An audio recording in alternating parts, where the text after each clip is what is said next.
Hi friends, welcome to our channel. Friends, ఈరోజు మన వీడియోలో వచ్చేసి ఏంటి అంటే కరకరలాడే క్యాబేజీ పకోడీ అనమాట. సో ఇది ఈవినింగ్ స్నాక్గా అయితే చాలా అంటే చాలా సూపర్గా ఉంటుందండి.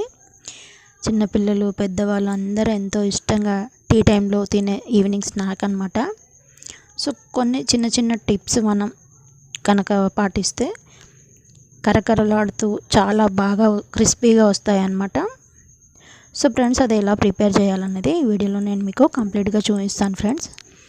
సో ఇక్కడ చూసారు కదా, నేను ఒక చిన్న క్యాబేజీ అయితే పొడవుగా కట్ చేయాలండి. మనం చిన్నగా కట్ చేయకూడదు, అది ప్లస్ సన్నగా కట్ చేయాలా. మనం తరగడం కూడా చాలా సన్నగా పొడవుగా తరగాలన్నమాట. నేను ఇంతకుముందు ఒకసారి ఎలా కట్ చేయాలనేది ఒకసారి చూపించాను, వీడియో చూడండి. సో ఫ్రెండ్స్, ఇందులో ముందు ఏంటంటే నేను ఒక 1/2 టీ స్పూను సాల్ట్ వేసానండి.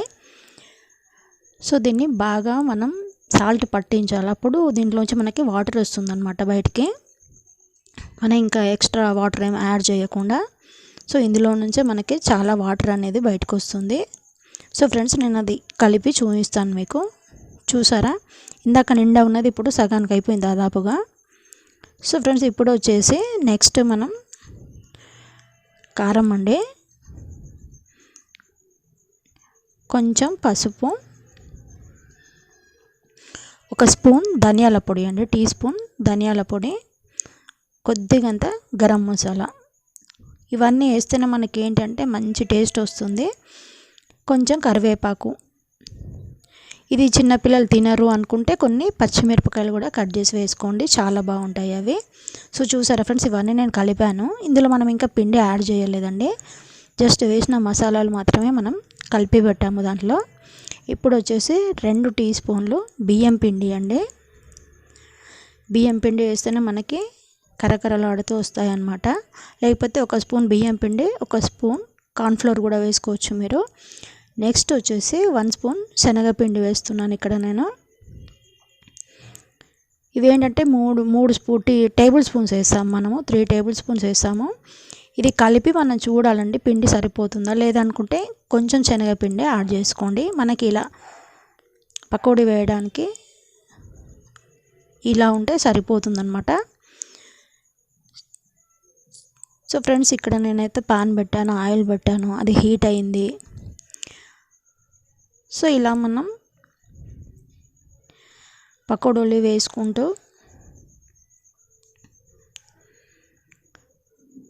ఇది ఏంటంటే ఈ నురగ వస్తుంది కదా, ఈ నురగ తగ్గాకనే వీటిని మనం ఇంకో సైడ్కి అనేది టర్న్ చేయాలండి. లేకపోతే మనకు విరిగిపోయి ముక్కలుగా అయినట్టు అవుతుంది అనమాట. ఇది క్యాబేజీ పకోడీ కదా. సో ఇలా మధ్యలో అది నురగ మొత్తం తగ్గాక ఇంకో సైడ్కి టర్న్ చేయండి. ఇది మనకు కుక్ అవ్వడానికి జస్ట్ ఒక 5 మినిట్స్లో కుక్ అయిపోతాయండి. సో చూసారా. సో ఫ్రెండ్స్, అన్నీ నేను చేశాక నేను మీకు చూపిస్తాను. సో చూసారా ఫ్రెండ్స్, అంత చిన్న క్యాబేజీకి మనకి ఇన్ని పకోడీలు వచ్చాయి. సో ఈవినింగ్ స్నాక్ టీ టైంలో అయితే చాలా అంటే చాలా ఎంజాయ్ చేయొచ్చు అండి వీటిని. ఫ్రెండ్స్, వీడియో చూసారు కదా, వీడియో నచ్చితే లైక్ చేయండి, షేర్ చేయండి, ఛానల్ని సబ్స్క్రైబ్ చేయడం మాత్రం మర్చిపోకండి ఫ్రెండ్స్. మనం క్యాబేజీ పకోడీ ఇంకో విధంగా కూడా ఎలా చేయాలనేది మన ఛానల్లో ఉంది ఫ్రెండ్స్. ఆ వీడియో కూడా ఒకసారి మీరు చూడండి. Thank you friends, thanks for watching.